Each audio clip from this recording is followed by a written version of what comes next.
Matthew 2:11. When the men went into the house and saw the child with Mary his mother, they knelt down and worshipped him. They took out their gifts of gold, frankincense, and myrrh, and gave them to him. The wise men were wise because they worshipped Jesus, and they gave their offerings to Jesus. Happy New Christmas. Ano kaya yung new sa Christmas? Panginoon, salamat dahil kayo patuloy na nagpapaliwanag, nagtuturo, nagpapalaya, nagpapaluwag ng aming dibdib. Sa sandaling ito, Panginoon, kami po inyong dalisayin, purify us, empower us to grasp the depth, the width, the height of your wisdom, and may that wisdom, O Lord, be a blessing to our daily life, especially in the observance of special holidays like Christmas. Father, be our teacher, our healer, our guide, our friend. In the name of Jesus, your Son, our Savior, we pray with thanksgiving. Happy New Christmas. Ano ba dapat ang baguhin sa Pasko? Christmas is about free will giving. Tungkol sa kusang loob na pagbibigay. Tulad ng God gave His Son. Wala namang nag-udyok sa Diyos na ibigay ang kanyang anak na si Jesus. Kusang loob na ibinigay ng Ama ang kanyang anak. John 3:16, For God so loved the world that He gave His one and only Son, that whoever believes in Him shall not perish, but have eternal life. This is the heart of Christmas. Huwag tayong malito kung ano-anong mga pinauso ng mundo in the last 2,000 years at madalas natatabunan yung tunay na kahulugan. God sent His Son that whoever believes in Him shall not perish. That they will not perish in the afterlife, in eternity, and they will also not perish here on earth in their earthly life. That they will have eternal life, a slice of heaven, a slice of paradise, there in eternity and here now. Kaya ang sabi ng dasal, Thy kingdom come, Thy will be done on earth as it is in heaven. At nung dumating si Jesus, dinala niya ang kingdom of God. Hindi tayo pinapaakyat doon sa kingdom, ibinaba ang kaharian ng Diyos, ibinaba ang paghahari ng Diyos. Na kung si Jesus ang maghahari sa ating buhay, nananalig tayo at mamumuhay ayon sa kanyang katuruan, mararanasan natin yung kingdom, yung paradise, a slice of eternity while living here on earth. Jesus gave His life, and beyond that, Jesus gave life. Ibig sabihin, walang sapat na buhay bago isinilang si Jesus. Kaya ibinigay niya ang buong kalooban ng Ama, kabaitan ng Ama ay kanyang ipinahayag, kaya siya isinilang, at yun ang ipinagdiriwang ng mga nagdiriwang ng Pasko. Kung ang pagdiriwang ay ayon sa buong kaliwanagan na ibinibigay ng Espiritu. Hindi lang para malibang, hindi lang para magsaya, kundi para lalong maintindihan. At dahil sa naintindihan ay ipangaral ang kahulugan ng pagdating ng anak ng Diyos dito sa lupa. Galatians 1:3-4. Grace and peace to you from the Lord Jesus Christ, who gave Himself for our sins to rescue us from the present evil age. Lagi ang nafo-focus ay nire-rescue tayo ng Panginoon sa impyerno sa kabilang buhay. Pero no, the Lord also came to save us and rescue us from the present evil age, from our present, our very own present, which means hell on earth. At maraming hell on earth. Pagka magulo ang iyong buhay, magulo ang iyong isip, kaaway mo ang Diyos, kaaway mo ang mga tao, that's hell on earth. And that should be addressed when we observe Christmas. Na hindi nagiging dahilan yung observance natin na madagdagan pa uli ang mga pahirap sa mundong ito, sa panahon na ito, kundi dapat yun ay maibsan at tayo magkaroon ng ginhawa at pahinga. So, Christmas is all about free will giving. At siyempre, pag free will giving, yung nagbibigay ang tumatansya, sumusukat ko ano ibibigay niya, yung kaya lang niya. Kaya, maluwag. For instance, the wise men gave their offerings. Matthew 2:11, on coming to the house, they saw the child with his mother Mary, and they bowed down and worshiped him. Si Jesus ang winorship nila, walang iba. And then they opened their treasures and presented him with gifts of gold, frankincense, and myrrh. Very interesting gifts. Gold, frankincense, and myrrh. Gold as gifts to the king, as a form of tax, recognition of the sovereignty of the king. And then frankincense, which is usually offered in the altars of worship, is a gift to the divine. And myrrh, just like frankincense, whose essential oils were very important elements in healing. Therefore, they were recognizing Jesus as king, as divine, and as healer. Very, very symbolic gifts. But remember, those gifts were free will. Kusang loob na ibinigay ng mga matatalinong taong ito na dumating para sambahin si Jesus. Nananahimik sa kanilang tahanan si Jesus at ang kanyang mga magulang, his earthly parents, at dumating yung mga wise men. At tandaan natin, ito yung diwa ng Pasko. Yung dumalaw ay nagbigay. Hindi namasko, hindi humingi. Nabaligtad ngayon. Pag sinalakay ka ng isang pulutong, pag dumagsasayo ang isang pamilya, isang angkan, para kang dinapuan ng pagkarami-raming mga balang o mga insekto na sumasalakay sa mga halaman. Pag alis nila, ubos ka. Hindi yun ang diwa na ipinakita sa atin sa original Pasko. Yung nanuluyan, yung umakyat, yung dumating, yung dumayo, iyon ang nagregalo. Kaya kung dadayo, mga kapatid, huy, punta tayo sa ninang mo, huy, punta tayo sa lola, huy, punta tayo sa tito, magbigay, huwag humingi. Walang biblical basis yung dadating ka, tas ikaw hihingi. Huwag sumalakay, huwag huyog. Meron naman, mamamasko na nga, may kasama pang sangkaterba. Na heart attack na tuloy yung pamamaskuhan. Bago mag Three Kings, may lamay. Lalo yung mga ninang pagkarami-rami mga inaanak. Tumataas ang presyon ng dugo pag magpapasko na. Wala doon si Jesus. Hindi yun restful. So needless to say, Christmas is not about asking for gifts. Yung, uy, pamasko naman dyan. Ganun-ganun. Dapat, hindi ka humihingi nun. Hindi ka nangangantsaw nun. Asal yun ang makikitid ang isip. Kasi binibigyan mo ng pressure yung taong hinihingan mo. In the original Christmas, no one asked for gifts. The givers volunteered the gifts. So hayaan natin yung mga magbibigay na magkusa. Pag hindi nagkukusa, quiet tayo. Christmas is pagpapamasko, kusang pagbibigay, not pamamasko o panghihingi. Meron tayong dapat ituwid sa ating mga kaugalian. Nung bata ka, namamasko ka, unmindful na may hanap buhay ba itong pinapamaskuhan ko? May trabaho ba ito? Mamamasko ako kay Lola. Tagal-tagal na niya retired, wala naman siyang income. Saan siya kukuha ng ipapamasko? Mamamasko ako kay Ninong, kay Ninang, alam ko namang wala mga hanap buhay. So ang mga anak niya, pinapamasko niya, tapos sinasamsam din niya at kinukuha yung mga napamaskuhan para ipamasko sa'yo, nagagawin din ng nanay mo, paikot-ikot lang yun. Christmas is for peace. At walang peace kung may naoobliga. Luke 2:14, glory to God in the highest, and on earth, peace, goodwill toward men. Yan ang deklarasyon ng mga anghel nang sila'y nanaog nung si Jesus ay isinilang at idineklara nila doon sa mga pastol na nag-aalaga ng mga hayop, isinilang na. At ang sabi, peace. Ang dala niya, peace. Therefore, Christmas should promote peace between God and people. So kung talagang gusto natin magkaroon ng observation ng Pasko, or an observance of it in the nicest way, make peace with God.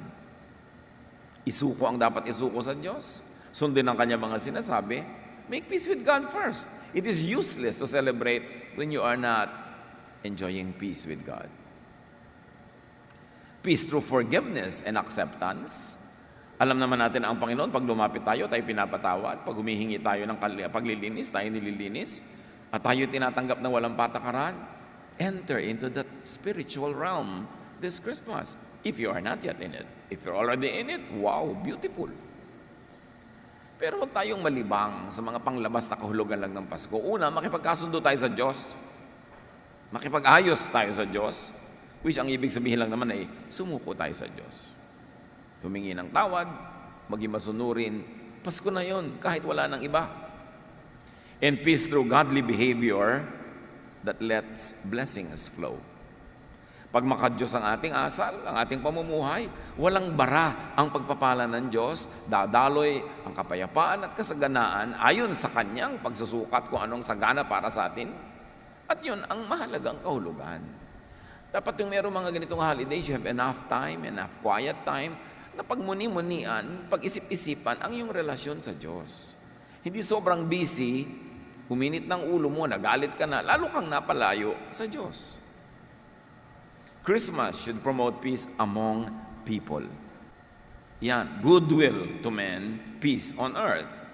Not push people into making war with God or with other people just to celebrate. At alam natin yan sa news, lagi nilang sinasabi dahil magpapasko na, marami ngayong hold up, marami ngayong nakawan, marami ngayong mga krimen, may mga napapatay pa. You mean may nagnanakaw, pumapatay ng kapwa para magkapera siya at maipamasko niya sa kanyang mga inaanak. Anong klaseng corruption ng Pasko yun? Pero nakikita natin how our civilization and culture gets corrupted by the materialism of Christmas. That people, some people, are obligated to do wrong just to observe Christmas. Kabaligtaran ng buong kahulugan ng Pasko. We pride ourselves in being the only Christian country in Asia. Pagkatapos pag Pasko, tumataas ang krimen. Anong klaseng pagiging Christian yon? Kaya dapat balikan natin ang kahulugan ng mga ganito mga bagay. Christmas should promote peace of mind. Mga kapatid, sasabihin nyo, magpapasko na. Ang tahitahimik ng isip ko, kasi iniisip ko si Jesus, kasi iniisip ko ang pagpapatawad sa aking mga kasalanan, kasi iniisip ko ang pagsunod sa Kanya. O, magpapasko na, wala pa akong pera. Magpapasko na, kulang pa ang panghanda. Magpapasko na, hindi ko pa natatanggap ang mga 13th pay ko at mga bonus, etc., etc. So, ang nangyayari, yung Pasko, ang dala-dala sa'yo, alalahanin, baligtad. Kasi nagpapadala tayo sa patakaran at kaayusan ng mundo na kaguluhan actually. Lalo sa Pilipinas, September pa lang, nagpapatugtog na ang mga malls ng Christmas songs para i-condition ka na mag-shopping. Sa palagay nyo, para i-condition ka sumamba? No! Para mag-isip ka ng mamili. Lahat ng mga holidays na yan, invented holidays, mga Mother's Day, Father's Day, Grandmother's Day, kumisan meron na rin ngayong Uncle's Day, Auntie's Day, Neighbor's Day, Cousin's Day. Yan para ka lang mag-shopping. At para ka magkainan kayo sa mga restaurant, kumita sila. Huwag tayong pauto. Maganda to remember people, pero hindi mo kailangang remember sila in a way na magastos, maraming dapat bilhin. Kasi commercialization yan, panguuto sa atin yan. Ngayon, kung meron kang pambigay, maganda. Pero kung wala, huwag mo obligahin ang sarili mo kasi hindi yun ang tunay na kalooban ng Diyos para sa atin.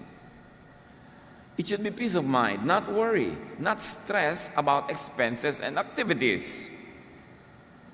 Sangkaterbang party, sangkaterbang gifts, at kahit sa mga churches may mga kantata. You know why hindi tayo nagpapakantata dito sa atin? Kasi naobserbahan ko na sa haba-haba ng nakita ko ng mga church traditions, sobrang nakakapagod sa choir yung kantata. Kaka-stress. Lalo Christmas season, puro rehearsal, ang daming ginagawa. Kaya para mga anghel yung mga choir sa harap, kumakata, hallelujah, hallelujah. Pero sa likod, nagsasabunutan na yun. Kasi maiinit na ulo. Pagod na. Pinandidilatan na nila yung mga late, pinapagalitan na nila yung absent, wala nang love. Kaya walang katakantata, manahimik kayo, magpatugtog kayo ng tape. Para restful. Hindi yung sobrang daming demands. Philippians 4:6-7, do not be anxious about anything. And the peace of God, which transcends all understanding, will guard your hearts and your minds in Christ Jesus. So don't be anxious. Kahit sa mga church and religious activities, don't have to be perfect. Kasi it brings anxiety. Pastor, kulang po ang ating choir. Di kulang. Pastor, wala po tayong instrumentalist, absent lahat. O edi, a cappella. Ganun. Kung yun ang kaya natin, we do our best. But when there are moments when we have to be kind to people because they have other things to do, because they have mga crisis in their lives, they have urgent business, not necessarily more important, but just more urgent, we accommodate that. Para ang naghahari, Jesusness. Nakaka-relax, nakakapagpahinga. Pero hindi naman ibig sabihin, huwag yung pabaya ka na, lahat na lang ng oras. Yung mga panahon na hindi mo kaya, meron kang dapat gawin, we understand. Hindi naman tayo nagpe-perform eh. Ang kailangan lahat tayo, yung church members, yung mga church workers, pare-parehong nakakakita rin ng kapayapaan, kapahingahan, na nagbibigay ng good climate for love and understanding. Hindi yung magseset ka ng napakadaming mga kailangan na ang nagiging bunga, samaan ng loob, bangayan, pagkakagalit. That is what Jesus wants in our life. So, celebrate Christmas within your means. Yung kaya lang. Some people spend money they do not have. Some people spend money they cannot earn honestly and peacefully. And some people spend money they will pay for with so much damage and suffering. Hindi yun ang kalooban ni Jesus para kahit sa kanino sa atin. Lulubog-lubog sa utang. Swipe ng credit card. Hindi naman mababayaran buo yung minimum lang. So hanggang mahal na araw, nasa kalbaryo kakababayad ng interes. Hindi yun ang Pasko. Huwag kang mangutang para magregalo. Yung kaya mo lang, yun lang. And there's very little left for the needs. Kasi naubos na, nagpadala sa katakbuhan at paraan ng pag-ikot ng mundo tungkol sa Pasko. Ubusan. Kaya ngayon ang mga credit card companies, talagang ilululong ka sa gastos. Buy now, pay 3 months later. Kung mahina-hinaang yung loob, kakagatin mo yon. Tapos hindi lang yon. Buy now, pay 0 interest for 6 years. Ay, saan ho yan? Diyan ako kukuha credit card ha. 6 years kang may utang, itatali mo ang sarili mo sa ganon. Darating yung mga panahon na magkakaroon ka ng pangangailangan, may sakit. Tapos, pwedeng hindi bayaran yung utang mo kasi nakatali ka dyan. At alam nyo naman, pag hindi ka nagbayad, interest yan, hindi tumitigil. Yung mga bangko, very sweetie pie, nicey, lovey-dovey. Pag mag-open ka ng account, pag nagde-deposit ka, pero subukan mong pumalya sa pagbabayad ng iyong mga monthly payables. Pabangis ang mga sulat niyan. Mamaya, andito na mga abogado namin. Ganyan.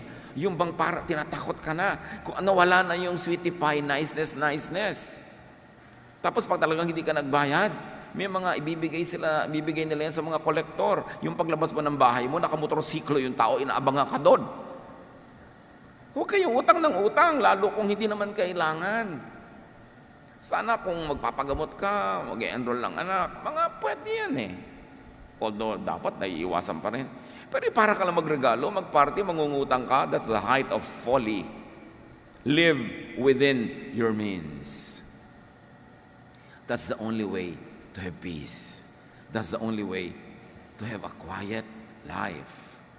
Proverbs 22:3, the prudent see danger and take refuge, but the simple keep going and pay the penalty.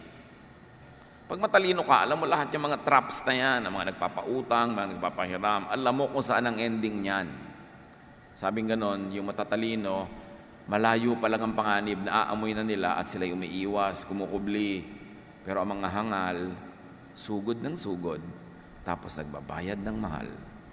So bantayan ang needless expenses. Kailangan ba talaga yung sobrang pag-aanak sa binyag? Ang dami-dami niyong inaanak. Lahat naman umaasa na magbibigay kayo ng regalo. So alam mo, aanakin ko yung gusto mong ipaanak sa akin, pero hindi ako magpapakimkim ha. Hindi ako magre-regalo. Sa Pasko, pag pupunta kayo sa bahay namin, kayo magdala ng prutas ha. Mabuti kong kunin ka pa.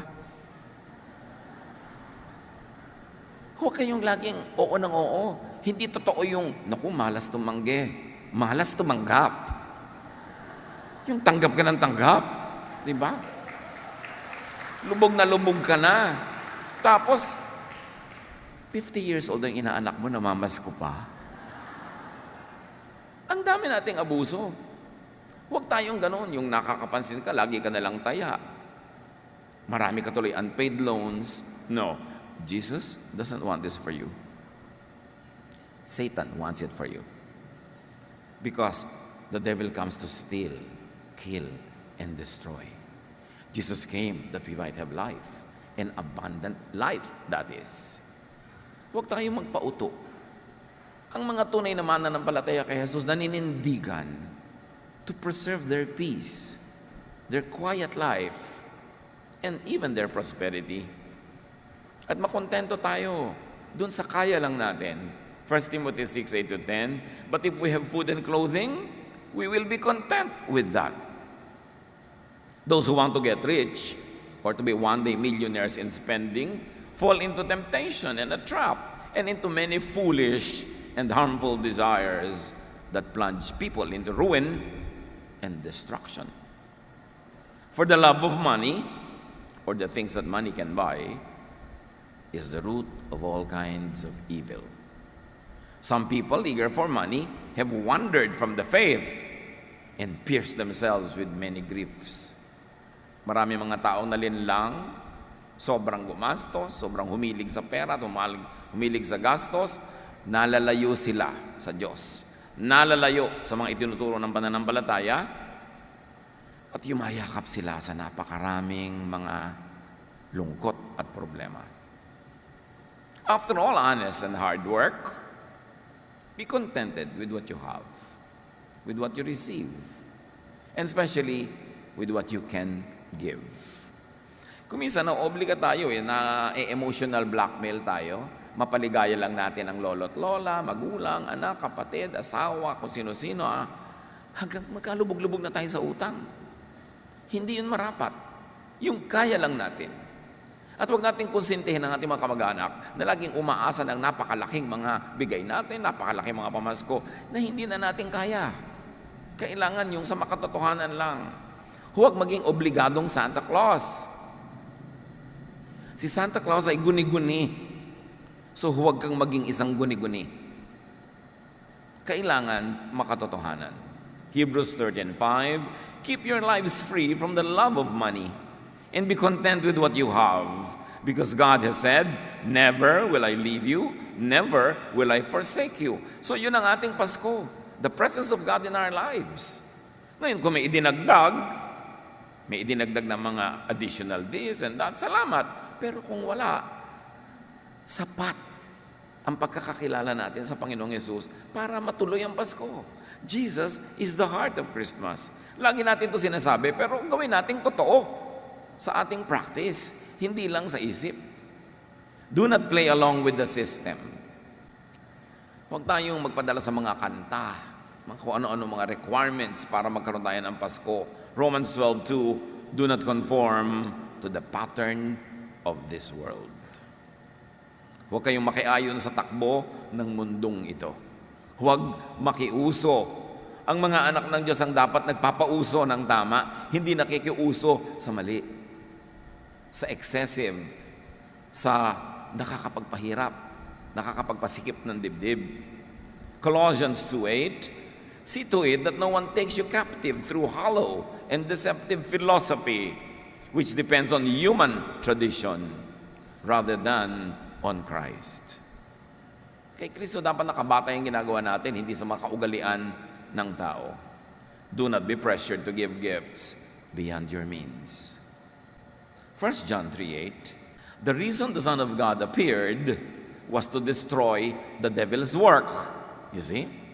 Kaya isinilang ang anak ng Diyos para wasakin ang gawain ni Satanas. Pero kung ang pag-observe natin ng Pasko ay nagkakaroon ng space si Satanas para manggulo, magpahirap, mandaya, baligtad ang nagiging kahulugan ng Pasko sa atin. Christmas should promote positive values, values of hard work, of thrift, values of saving, values of being conservative in our extravagance, in our consumption. Christmas should promote and build good character, especially among children. Hindi dapat na ang Pasko nakakasanayan at nagiging turo sa bata na maging palahingi, materialistic, at maiinggitin sa kapwa na dapat ang laruan ng kanyang kaibigan, ng kanyang pinsan, ng kapitbahay, meron din siya. Tapos kukonsintihin ninyo, hindi magandang turo yun.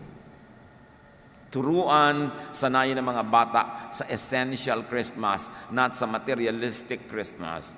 And the essence of Christmas is Jesus, love, peace, and rest. Hindi yung dahil bata siya, entitled siyang maregaluhan, entitled siyang tanggapin ang lahat ng ito, entitled siya ng ganun, kahit hindi kaya. At ito, malaking temptation, lalo sa mga OFW families, na dahil wala si ina sa kanyang bahay, buong taon, wala si ama, so tatambakan na lang ng tatambakan ng kung anong regalong nabibili ng pera yung mga bata. Maling values. Parang binibili mo yung pag-ibig ng bata, sinusuhulan mo para kamahalin.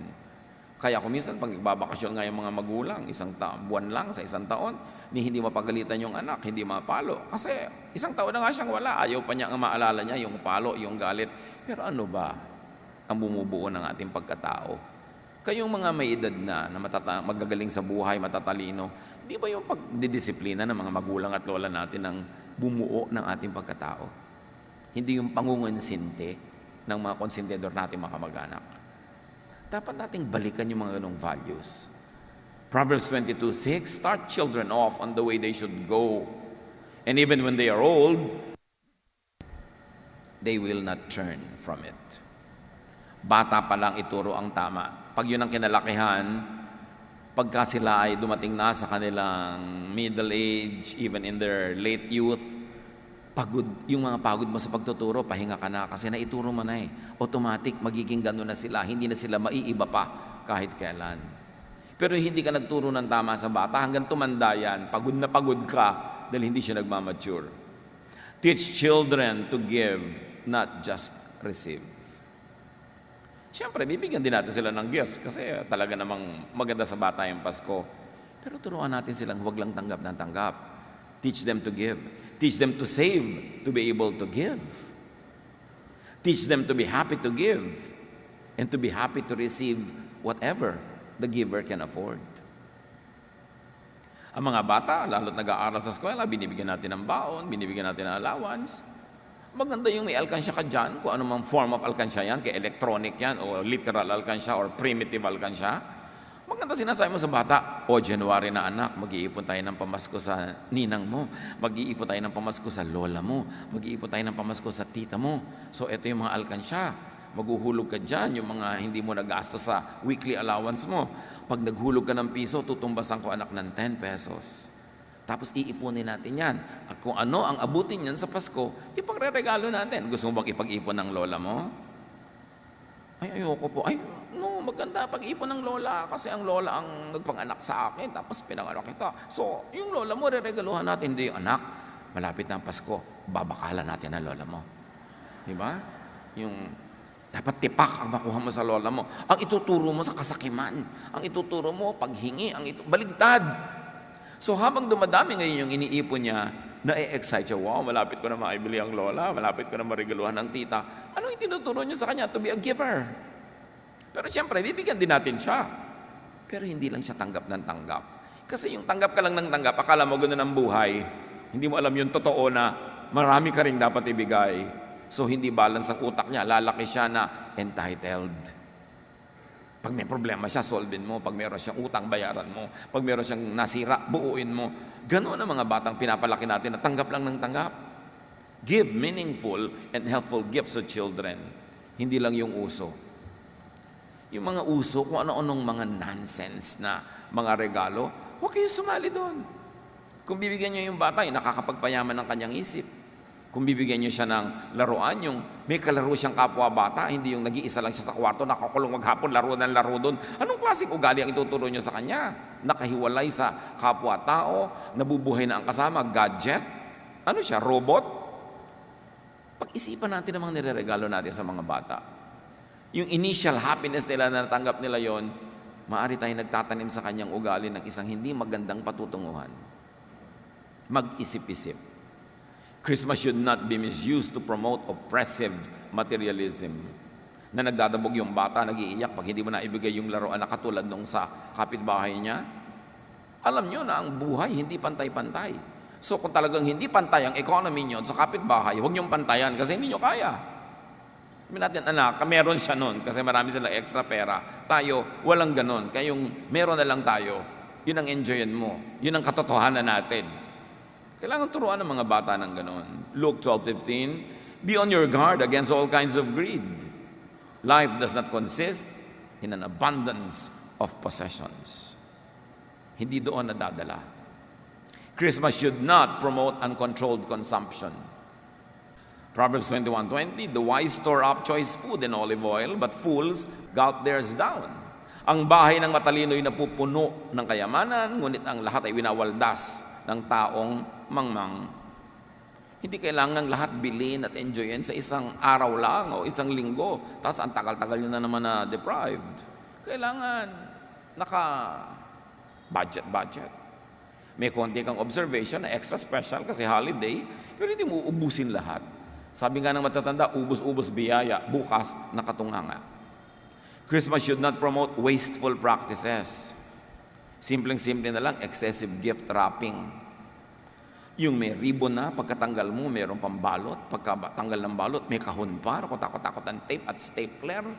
Pagkatapos, pagbukas mo doon sa kahon, may panarbagong balot na naman doon, na parang malambot at manipis na papel. Ang daming sinayang, ang daming punong namatay dahil lang nagregalo ka. So tama na yung mga balot-balot, ibigay nyo na lang ng hubad yung regalo nyo. Be kind to the environment. Yung ang dami mong tape na tatanggalin, mga ribbon na wala namang katuturan. Itatago mo kunwari, baka magamit mo, ang dami-dami na, inipis na, hindi mo rin naman nagagamit. Tapos yung sabay-sabay na foods.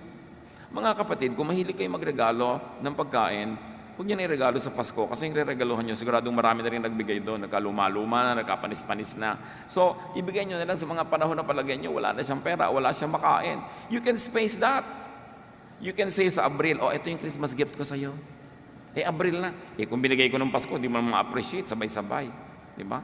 Ang dami-dami mo ng mga fruit cake. Tumaas na ang blood sugar mo. Di ba? Sabay-sabay na yung mga hamon, uubod ang aalat. Di ba? So, ibibigay ko na lang sa'yo later. Ba't kailangan sabay-sabay? Fruit basket. Maging mas creative naman kayo sa pagbibigay. Fruit basket.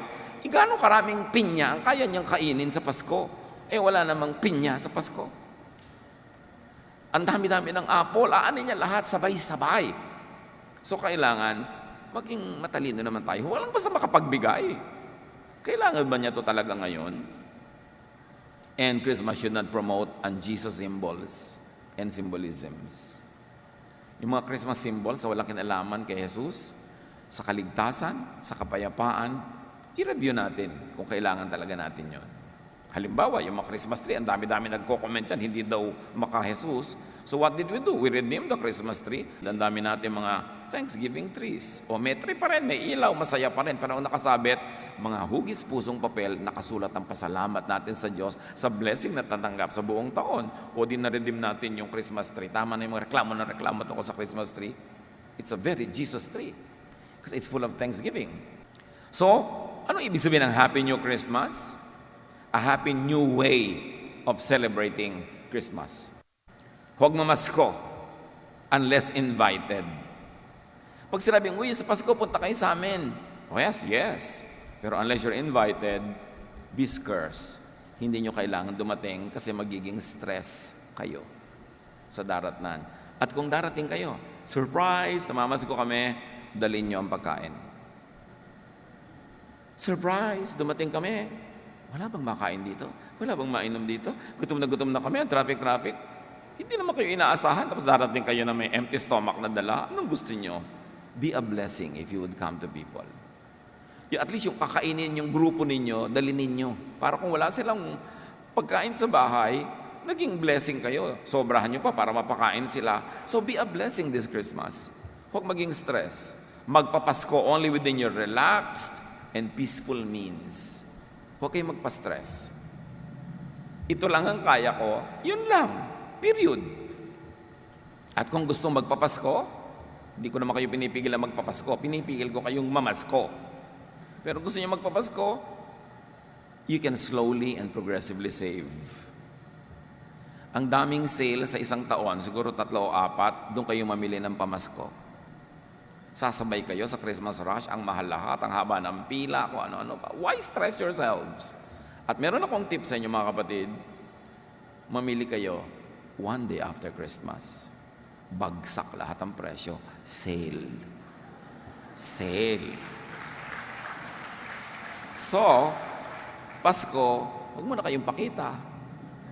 Pagka Pasko, dadaan nyo, ito regalo ko, ang haba ng traffic Di ba? So, yung pala, sale na. Alam nyo, pagka Pasko, December 26, in fact, sometimes December 25, 50% agad yung iba, 70% pa. Ba't kayo mamimili before? Yung mga member natin na may-ari ng mga mall, sorry na lang pero siyempre, mas concerned ko yung mga konti lang pera. Kailangan magpakatalino kayo dahil ibinabagsak talaga ang presyo agad-agad. Ngayon, para hindi ma-disappoint yung mga reregaluhan nyo, lang yung promissory note o yung gift ko next week. Para marami kayong mabili sa pera nyo. And increase your honest fruits through smart work. Gusto nyo talaga magpapasko, magtrabaho kayo. Hindi wala kayong trabaho, umaasa lang kayo sa nanay nyo, nagkaroon kayo ng anak ng maaga, nanay nyo pang bumibili ng gatas, tapos sasabihin pa sa nanay mo, Mami, Pasko nga pala, marami kong inaanak, hingi ka pa sa mami mo, wow naman. Diba? Kailangan, walang ganyan-ganyanan. Yung meron ka lang yun na ibigay mo, huwag mong kunin sa iba yung pampamigay mo. Limit your commitments. Tulad ng sinabi natin kanina, hindi totoo ang masamang tumanggi sa pagnininong. Long ago, meron akong nakita first hand na isang taong tumanggi sa pagnininong. Sumama ang loob nung kumukuha sa kanya, masama loob. Pero after 20 years, nag-mature na yung sumama ang loob na yon, binalikan niya yung taong tumanggi, sabi niya, tama ka pala. Mas tama yon.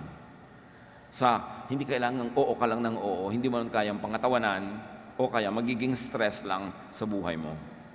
Do not set very high standards in giving. Mga kapatid, kahit mapera kayo this year, sikapin niyong huwag masyadong malaki ang halaga ng mga regalo niyo kasi hindi kayo sure kung mapera kayo next year.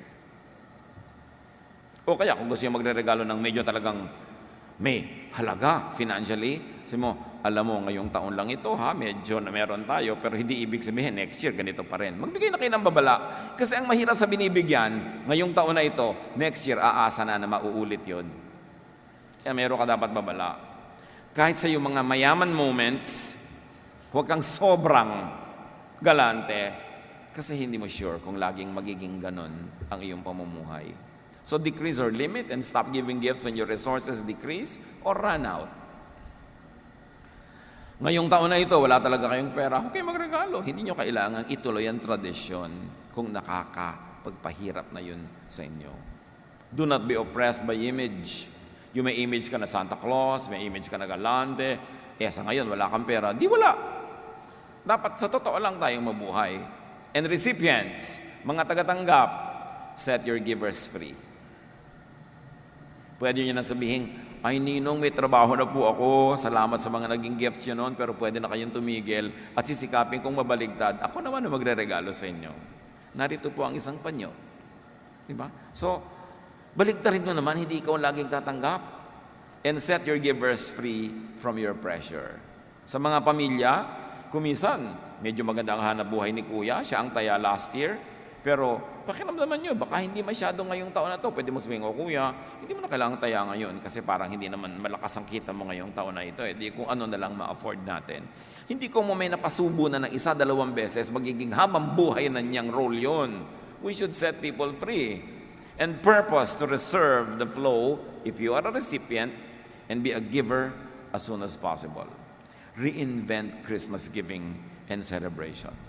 Salamat sa Panginoon kung di nyo to issue. Yung ang dami-dami yung extra pera, marami kayong extra space, pwede kayong tumanggap na maraming kamag-anak sa bahay nyo na nandun isang linggo. Pero paano kung hindi? You should set yourself free. At tayo naman maging mapanuri at makiramdam tayo sa kapwa kung tayo nagiging pabigat. Kung kaya niya, maluwag sa kanya, tanggapin natin. Pero kung alam nating hirap, tayo na ang magturo sa kanyang hindi niya kailangang sobrang pahirapan ang kanyang sarili. Yun ang ginawa ni Jesus. Sabi niya, I came to give life and that you will have it abundantly. Come to me and I'll give you rest. Rest dapat. Christmas should be restful. Huwag nating pagurin ang ating mga sarili sa pagsunod sa kalakaran ng mundo. So enjoy a Jesus-centered and a happy new Christmas.